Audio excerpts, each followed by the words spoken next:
তপশিলি ভাই বোনেরা আজকে শিক্ষাশ্রী প্রকল্পের দ্বারা উন্নতি হচ্ছেন, তারা তপশিলি বন্ধু পেনশন পাচ্ছেন, আদিবাসীরা জয় জোহর পেনশন পাচ্ছেন, বিধবারা তারা যাতে আগামী দিন ভুগতে না হয়। লক্ষ্মীর ভাণ্ডারে যারা এখন লক্ষ্মীর ভাণ্ডারের টাকা পাচ্ছেন, মনে রাখবেন যখন আপনার 60 বছর বয়স হয়ে যাবে অটোমেটিক্যালি যতদিন আপনি বেঁচে থাকবেন এই লক্ষ্মীর ভাণ্ডার আপনাকে বার্ধক্য ভাতা পেনশনও দেবে। অর্থাৎ এইটার সাথেই সারা জীবন আপনারা যুক্ত থাকবেন, আপনাকে নতুন করে তখন নাম লেখাতে হবে না। কেন্দ্রীয় সরকার সব টাকা আমাদের বন্ধ করে দিয়েছে। 100 দিনের কাজ করেছে যারা তাদের টাকা পর্যন্ত দেয়নি। 100 দিনের কাজ বাংলাকে ওরা দেয়নি। তা সত্ত্বেও আমরা প্রায় 45 দিন রাজ্য সরকারের প্রচেষ্টায় 100 দিনের কাজ করেছি নানা রকমভাবে, যাতে গরিব মানুষ ক্ষুধায় না মরে। বিনা পয়সায় রেশন, নির্বাচন আসলে বিজেপি ঘোষণা করে আমি 5 কেজি চাল দেবো, আর আমরা তো প্রথম থেকেই দিই। আমরা যখন আমাদের সরকার আসে 2021-এ আপনাদের আশীর্বাদ শুভেচ্ছা দোয়া নিয়ে আমরা 3টে বলেছিলাম বিনা পয়সায় রেশন দেবো।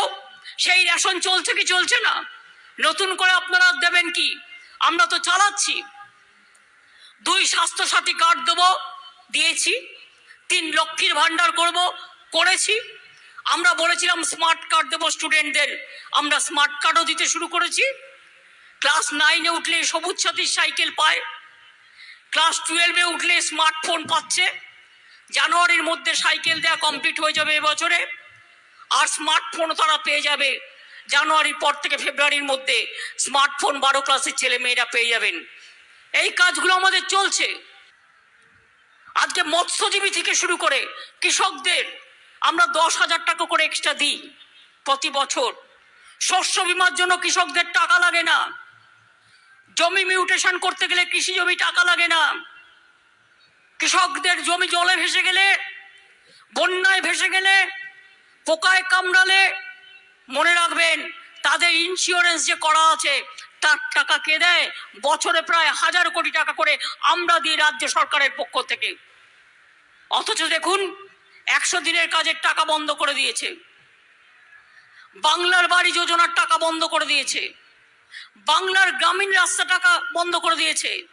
ইতিমধ্যেও আমরা ক্ষমতায় আসার পর থেকে 1,10,000 রোড আমরা কিলোমিটার তৈরি করেছি, এবং আগামী দিনও মাঝে আমি পথশ্রী প্রকল্প দ্বিতীয়তে আরো 12,000 করে দিয়েছি, এবং আগামী দিনেও 11,000 আরো নতুন রাস্তা আমরা তৈরি করে দেবো। মনে রাখবেন যে কথা আমি বারবার বলি যে রাধেশে চুলো বাঁধে। কিছু কিছু এলাকায় আমি শুনতে পাচ্ছি কেউ কেউ নিজেরা কেউ কেটা হয়ে গেছেন এবং নিজেদের জন্য তারা পার্টির মুখটা মনে রাখছেন না, আমাকে এত খাটতে হচ্ছে এটা মনে রাখছেন না। আপনাদের জন্য, মানুষের জন্য আমার জীবন দান, আমি সারা জীবন মার খেতে খেতে এসছি এই জায়গাটায়। আজকে মনে রাখবেন এমনি এমনি ক্ষমতায় আমরা পার হইনি। আপনাদের এখানে অনেক নেতা আছে, অনেক মন্ত্রী আছে। আমি আজকে একটা কোর গ্রুপ তৈরি করে যাব। আমি এমপিদের রাখছি না, তার কারণ তাদের সামনে ইলেকশন আছে, তারা নিজেদের কেন্দ্রগুলো নিজেরা দেখবে, সবার সাথে কোঅপারেশন করে। আমি মনে করি একটা বিশেষ করে তৃণমূল কংগ্রেসের জয়কে সুনিশ্চিত করবার জন্য নির্মল ঘোষকে চেয়ারম্যান করে ব্রাত্য বোস, শোভনদেব চট্টোপাধ্যায়, রথিন ঘোষ, চন্দ্রিমা ভট্টাচার্য, সুজিত বোস, তাপস রায়, নারায়ণ গোস্বামী, বীণা মণ্ডল, নুরুল ইসলাম, বিশ্বজিৎ দাস, গোপাল শেখ, মমতা ঠাকুর, সুরজিৎ বিশ্বাস, সুকুমার মাহাতো, রফিকুল ইসলাম মণ্ডল, তাপস দাশগুপ্ত, রফিকার রহমান, এটিএম আবদুল্লাহ, গোবিন্দ দাস, এদের নিয়ে একটা আমি কোর কমিটি তৈরি করব, এবং অন্যান্য সাংসদরা এবং বিধায়করা তারা এই কমিটিতে, তাদেরও আমন্ত্রণ জানানো হবে। প্রতি 10 দিন অন্তর এই কমিটিতে তাদের রিপোর্ট পেশ করতে হবে, এবং আমি 3-4 জনকে যুক্ত আহ্বায়ক করছি, তারা এই কাজটা নিজের নজর রেখে আমাকে রিপোর্টিং করবে। নির্মলদা যেমন চেয়ারম্যান আছে, সুজিত বোস থাকবে দমদমের ওদিকটা থেকে, পার্থ ভৌমিক থাকবে ব্যারাকপুরের ওদিকটা থেকে, হাবড়ার এদিকটা থেকে, নারায়ণ গোস্বামী থাকবে, আর বসিরহাটের এদিকটা থেকে